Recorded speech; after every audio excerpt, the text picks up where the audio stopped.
del computador personal decía que Netscape era un nuevo competidor apoyado en la Internet, un competidor que Microsoft debía igualar y vencer. Era un giro total, no era algo que se pudiera comenzar la próxima semana ni el otro mes, sino que ahora mismo había que hacer cambios. El mensaje de Bill a la compañía era: debemos encontrar muchas formas de poder librar esta nueva batalla. Seguramente ese fue el comienzo de la guerra de los navegadores. En 1993, la Internet era desconocida, con excepción de un pequeño círculo de piratas informáticos y científicos. Pero en el 95, la situación cambió totalmente. Gracias a la magia y a la energía frenética de un grupo de ingenieros de Silicon Valley, la Internet se convertía en un fenómeno a gran escala, en una tecnología comparada en importancia con la televisión y la imprenta. A la cabeza estaba Netscape. Su navegador se convertía en la puerta de la red para millones de personas. La compañía tenía un presidente ejecutivo respetable y los ingresos aumentaban. El futuro se veía muy brillante, ¿o no?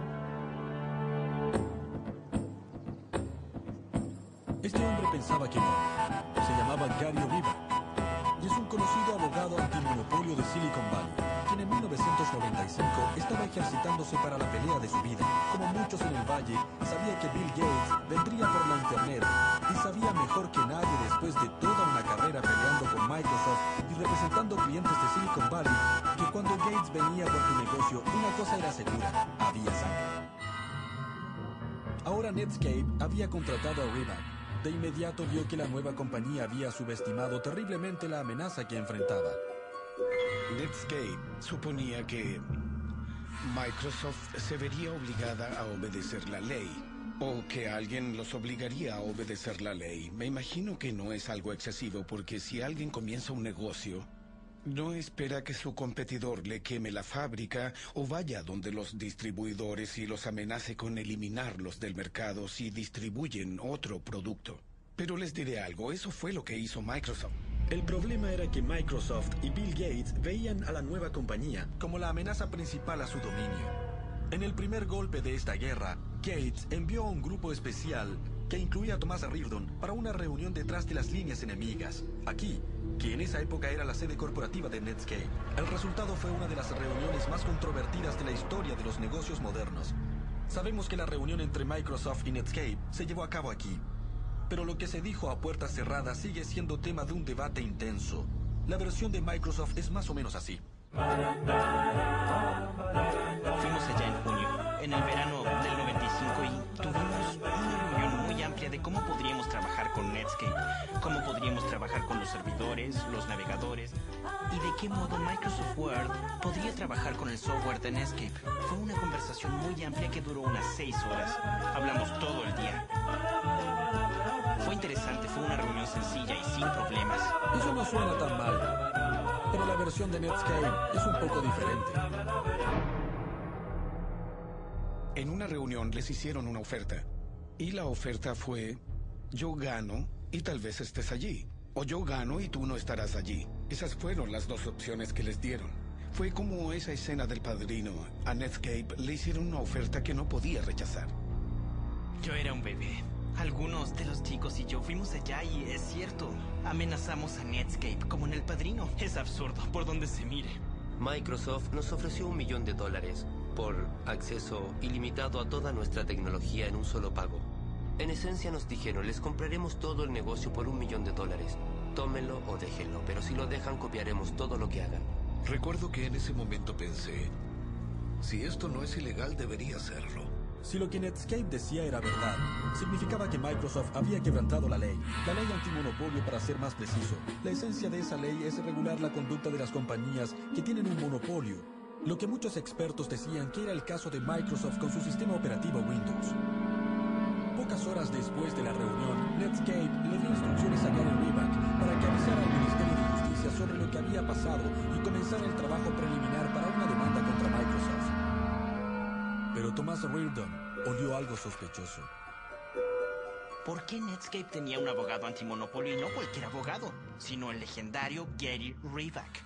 El hombre conocido, famoso, por ir durante años tras Microsoft e instigar una demanda del gobierno en contra de la compañía. Sabíamos que nos habían engañado, que todo fue planeado. ¿Una teoría paranoica? Sin duda. En esa época Netscape era la compañía de alta tecnología más popular. ¿Por qué necesitaba engañar a Microsoft? En Wall Street, los analistas y banqueros habían comenzado a dar sus pronósticos y hablaban de las brillantes posibilidades de Netscape si salía a la bolsa de valores. Miré nuestras proyecciones para Netscape y me di cuenta de que era posible que fuera la compañía de software de mayor crecimiento de la historia. Jim Clark comenzó a golpear la mesa y dijo, hay que cotizar en la bolsa, hay que hacerlo ahora. Y todos le dijimos, ¿en serio? ¿Estás seguro? Casi se podía predecir que tendríamos al menos un ingreso de 60 u 80 millones. Un momento, esperen un minuto, pensemos en esto. Antes de Netscape, la regla estándar de Wall Street era que una compañía necesitaba al menos un año, ojalá 2, de obtener ganancias fuertes antes de pensar en cotizar en la bolsa. Pero en 1995, Netscape solo llevaba un año de existencia. No tenía un centavo de ganancias y no tenía idea de cómo lograrlas. Según Jim Clark, el motivo para cotizar en la bolsa era porque quería una gran ganancia para construir el yate computarizado más grande del mundo. En esas circunstancias, era una locura salir a la bolsa, ¿no creen?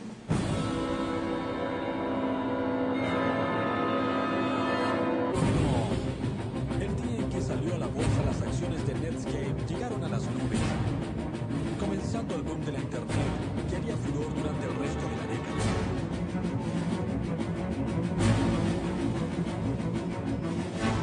Yo me encontraba en el parque y fui a hablar con nuestro corredor David Slade y Mata Solda, el encargado de nuestro escritorio. Se paró frente a mí y literalmente impidió que me acercara a Dave. Le pregunté qué pasa. Él me contestó, hay un enorme volumen de transacciones y Dave necesita toda la concentración que pueda conseguir. Comenzamos a ver mayor cotización de la historia, mayor crecimiento. Todos dijimos, en verdad le gustamos a la gente. La Internet empezó de la nada a ser la historia más grande en llegar a los medios de comunicación y a la conciencia del consumidor. En ese momento fue cuando el nivel de atención simplemente rompió las fronteras. Había invertido 5 millones en la compañía y el día de la cotización al cierre de la bolsa era de 663 millones. Justo lo suficiente para que Clark comprara su yate y suficiente para que Netscape fuera una empresa cotizada en la bolsa con acciones a $120, sin una evaluación de más de 2.000 millones. Los ingenieros de Netscape, jóvenes veinteañeros, eran ahora sabios famosos sumamente ricos. Por supuesto que se les subió la cabeza. Obnubilados por su éxito, comenzaron a pensar que eran invencibles. Trataban incluso a sus aliados con indiferencia. ¿Y a sus enemigos? A uno en particular. Quebrantaron una de las reglas fundamentales de Silicon Valley, no burlarse del gigante.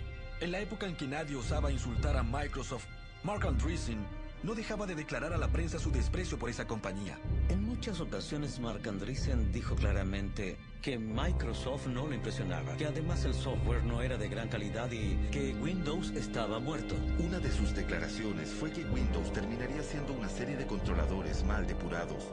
¿Una serie de controladores mal depurados? ¿Qué significa eso? Para gente como usted y yo, no suena tan mal.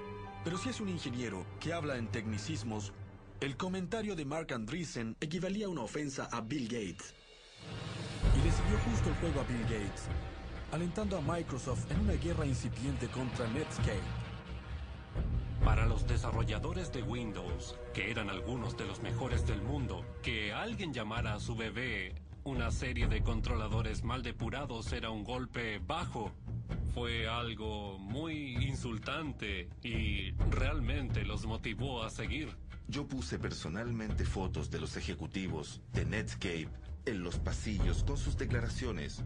Algo que motivara a todos para que supieran que esas eran las personas con quienes luchaban. Luego comenzaron a aparecer artículos que decían Netscape, la nueva Microsoft.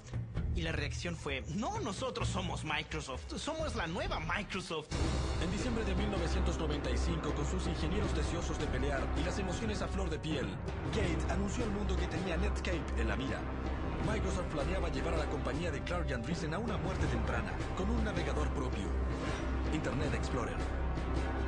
Microsoft rápidamente organizó una conferencia de prensa y una reunión de analistas en Seattle. Lo hicieron con toda intención en la fecha del aniversario de Pearl Harbor y lo llamaron el Día de Pearl Harbor. La idea era que pensaban atacar a Netscape con todo.